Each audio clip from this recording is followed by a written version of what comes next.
आज के इस नए वीडियो में हम बात करने वाले हैं कि आप SIR फॉर्म को ऑफलाइन तरीके से किस तरीके से भर सकते हैं बिना किसी गलती के। जी हाँ फ्रेंड्स, काफी लोग गलती कर रहे हैं, आपको गलती बिल्कुल भी नहीं करना है, अदरवाइज हो सकता है कि इस फॉर्म को भरने के बाद भी लिस्ट में आपका नाम न आए। अब देखिए, सबसे पहले तो हम जान लेते हैं कि इस तरीके का फॉर्म है ना, ब्लैंक फॉर्म आपके BLO के द्वारा दिया जाता है। अब अगर आपके पास अभी तक आपको फॉर्म नहीं मिला है तो आप अपने BLO के ऑफिस पे जाकर के ले सकते हैं या फिर उनसे कांटेक्ट करके भी ले सकते हैं। अब देखिए, ये जो फॉर्म है ना, इसमें सबसे पहले ऊपर की साइड आप देखेंगे तो यहाँ पे आपका पूरा नाम देखने को मिल जाएगा, एड्रेस देखने को मिल जाएगा और इसके अलावा यहाँ पे आपकी विधानसभा देखने को मिल जाएगी, कितने सीरियल नंबर पे आपका नाम है अभी करेंट में, वो सारा कुछ डिटेल यहाँ देखने को मिल जाएगा। अभी फिलहाल में यहाँ पे मैंने ये सारा डिटेल नहीं लिया है क्योंकि ये एक डेमो फॉर्मेट है। अब देखिए, यहाँ पे एक QR कोड आपको देखने को मिलेगा, यहाँ पे आपको पुरानी फोटो देखने को मिलेगी जो कि इलेक्शन कमीशन ऑफ इंडिया के पास है। अब आपको करना क्या है, सबसे पहले देखिए यहाँ पे आपको एक फॉर्म मैंने पहले से भर दिया है जिससे कि भरने में टाइम न जाए। तो देखिए कुछ इस तरीके से भरा है। अब यहाँ पे आपको अपना फोटो चिपका लेना है, जो भी करेंट का फोटो चिपकाना है। अब देखिए, यहाँ पे ये सारा कुछ फॉर्म भरने से पहले ना आपको कम से कम 3-4 कॉपी इसको अच्छे तरीके से फोटो कॉपी करवा लेनी है। उससे फायदा ये होगा कि अगर आप फॉर्म भर रहे हैं उस टाइम कोई गलती हो जाती है तो आप दूसरा फॉर्म भर पाएंगे। और इसके अलावा इसके अदर बेनिफिट ये है कि आपको 2 कॉपी सेम तरीके से भरनी है। बाद में आपको अपने BLO से साइन करवा के एक प्रूफ के तौर पे आपको रख लेना है कि आपने ये फॉर्म दे दिया है अपने BLO को। तो चलिए हम जान लेते हैं अब डिटेल क्या भरना है। अभी देखिए, इसके लिए सबसे पहला डिटेल है ये कि सभी लोगों को भरना है, जो कि आपका जो भी डेट ऑफ बर्थ है वो आपको यहाँ पे लिखना है। उसके बाद से यहाँ पे आपका आधार नंबर ऑप्शनल दिया हुआ है, लेकिन आपको आधार नंबर दे देना है। और उसके बाद से यहाँ पे आप देखते हैं मोबाइल नंबर। अब मोबाइल नंबर में काफी लोगों को कंफ्यूजन है कि ये कौन सा मोबाइल नंबर देना है, क्या जो पहले लिंक है वो देना है या फिर बाद में कोई दूसरा दे सकते हैं। तो देखिए, करेंट में जो चालू है वो आप मोबाइल नंबर दे सकते हैं। अब इसके अलावा यहाँ पे आपको रिलेशन लिखना है। देखिए, फादर या फिर गार्जियन का नेम आपको लिखना है। इनके केस में हमने चंपक लाल फादर का नाम लिख लिया है। अब इसके अलावा जो भी नाम आप लिख रहे हैं, अगर इनका वोटर ID कार्ड पहले से बना हुआ है, नंबर है, तो आपको लिखना है, अदरवाइज खाली छोड़ सकते हैं क्योंकि इफ अवेलेबल लिखा हुआ है। देखिए, इफ अवेलेबल जहां जहां लिखा है ना वो आप खाली छोड़ सकते हैं। अब देखिए, यहाँ पे आप देखते हैं कि इनके मदर का नेम इनका ही लिखना है। जिनका आप भर रहे हैं ना, इनका मदर का नेम लिख लेना है, जैसे कि चंपा देवी लिख लिया है। अब इनकी जो माता जी हैं, क्या इनका वोटर ID कार्ड बना है, उनका नंबर है, तो आपको नंबर लिखना है, अदरवाइज खाली छोड़ देना है। अब इसके अलावा यहाँ पे मोस्ट इंपोर्टेंट है, काफी लोग गलती कर सकते हैं।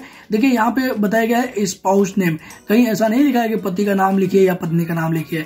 तो ये डिपेंड करता है कि आप पुरुष का भर रहे हैं या महिला का भर रहे हैं। तो देखिए, अगर आप महिला का भर रहे हैं और इनकी शादी हो गई है तो अब आपको यहाँ पे इनके हस्बैंड का नाम लिखना है और हस्बैंड का अगर वोटर ID कार्ड बना है तो उनका वोटर ID कार्ड का नंबर यहाँ पे आपको लिख लेना है। अब इनकेस मान लीजिए कि इनकी शादी नहीं हुई है तो ये भैया आपको खाली छोड़ना पड़ेगा, कुछ आपको भरना नहीं है। देखिए, यहाँ पे लिखा हुआ है इफ अप्लीकेबल, यदि अप्लीकेबल है तो ही आपको भरना, अदरवाइज खाली छोड़ देना है। अब मान लीजिए किसी पुरुष का भर रहे हैं तो पुरुष के केस में इनकी शादी हो गई है तो भैया यहाँ पे उनकी पत्नी का नाम लिखना है और उनका पत्नी का अगर वोटर ID कार्ड बना है तो उनका नंबर लिखना है, अदरवाइज खाली छोड़ देना है। और अगर पुरुष है, उनकी शादी नहीं हुई है तो भी इन केस में यहाँ पे खाली छोड़ देना है। अब यहाँ पे बात कर लेते हैं इन 2 पार्ट के बारे में। ये मोस्ट इंपोर्टेंट पार्ट है। ये पहला पार्ट उन लोगों के लिए है जिनका पुराने SIR, जब भी उनके स्टेट में SIR हुआ था, उनका अगर डिटेल है, उनका नाम है, तो उनको ये वाला भरना है। अगर उनका नाम नहीं है, उनके घर में उनके फादर का, मदर का, ग्रैंडफादर का या फिर ग्रैंड मदर का नेम है, तो ये वाला फिल करना है। ये अब देखिए, यहाँ पे सबसे पहले तो हम देख लेते हैं, जैसे कि मान लीजिए कि अगर इनका नाम है तो इस तरीके से यहाँ पे इनको फिल कर लेना है।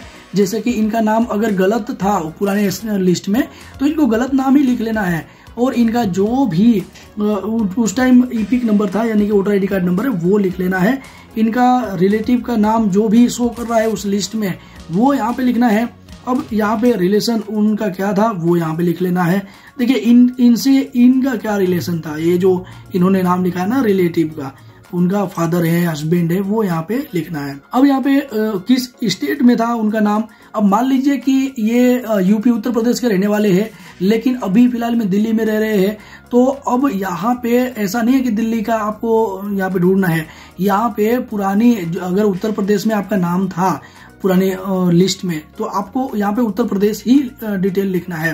अब देखिए अगर इनके केस में यहाँ पे मान लीजिए कि पुराने लिस्ट में नाम था ही नहीं, तो अब इस केस में अब ये अपने घर के सदस्यों का नाम ढूंढेंगे कि क्या इनके घर में किसी भी सदस्य का नाम था पुरानी लिस्ट में।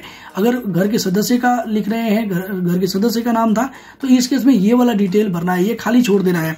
खाली कैसे छोड़ना है, देखिए जैसे कि इसके लिए मैंने अलग से दूसरा फॉर्म भरा है, ये बिल्कुल ब्लैंक रखना है। अब यहाँ पे घर के जिस भी सदस्य का नाम था वो आपको यहाँ पे लिखना है। अब देखिए यहाँ पे इनके केस में इनके फादर का नाम ही है, तो चंपक लाल हमने लिख लिया है। अब इनका जो भी वोटर आई डी कार्ड का नंबर था, जो सेम यहाँ से मैंने कॉपी कर लिया है, ये ऊपर जो हमने डिटेल दिया था वही यहाँ पे फिल कर दिया है। अब इसके बाद यहाँ पे ये जो रिलेटिव का नाम लिखना है ना, ये आपके रिलेटिव का नाम नहीं लिखना है। ये जो पर्सन है जिसका आप भर रहे हैं उनके रिलेटिव का नाम नहीं लिखना है।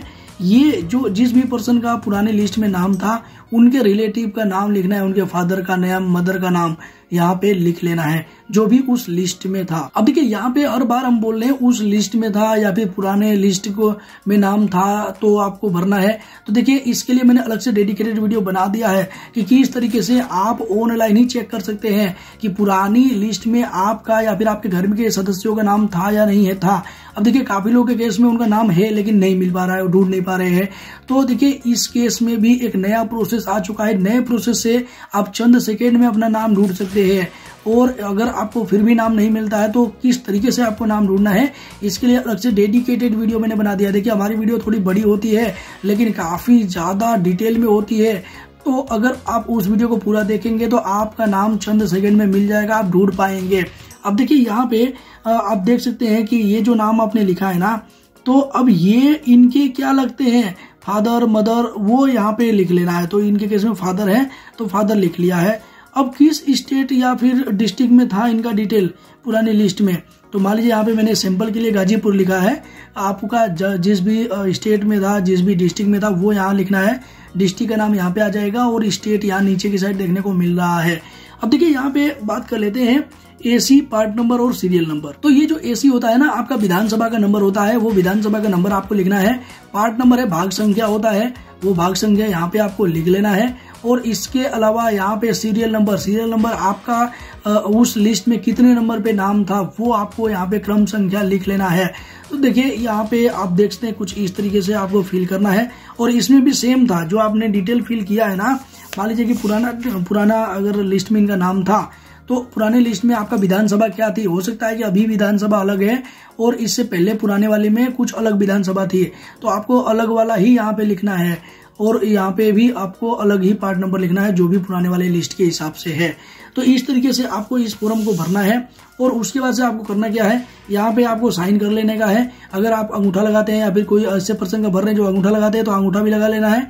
और उसके बाद से आपको अपने बीएलओ को दे देना है और बीएलओ से साइन करवा लेने हैं। अब देखिए इस तरीके का अगर आप 2 फॉर्म भर के ले जाएंगे और उसके बाद से आपने अपने बीएलओ से साइन करवा करके एक कॉपी आप अपने पास रखेंगे तो एक प्रूफ रहेगा कि आपने ये फॉर्म भर दिया है और सबमिट भी कर दिया है। अब देखिए इस फॉर्म को आपने भर तो लिया, लेकिन आप ट्रैक कैसे कर सकते हैं कि मान लीजिए कि इस फॉर्म को आपने अपने बीएलओ को दे दिया, तो क्या आपके बीएलओ ने इस फॉर्म को आगे फॉरवर्ड किया या नहीं किया, तो इसको आप ऑनलाइन चेक कर सकते हैं। इसके लिए मैंने अलग से डेडिकेटेड वीडियो बना दिया है कि किस तरीके से आपको ऑनलाइन ट्रैक करना है। उस वीडियो को आप चेकआउट कर सकते हैं। आई होप कि इस वीडियो से आपको काफी ज्यादा हेल्प मिला होगा। इस वीडियो को आप ज्यादा से ज्यादा शेयर कर सकते हैं जिससे कि ज्यादा से ज्यादा लोगों की सहायता मिल सके।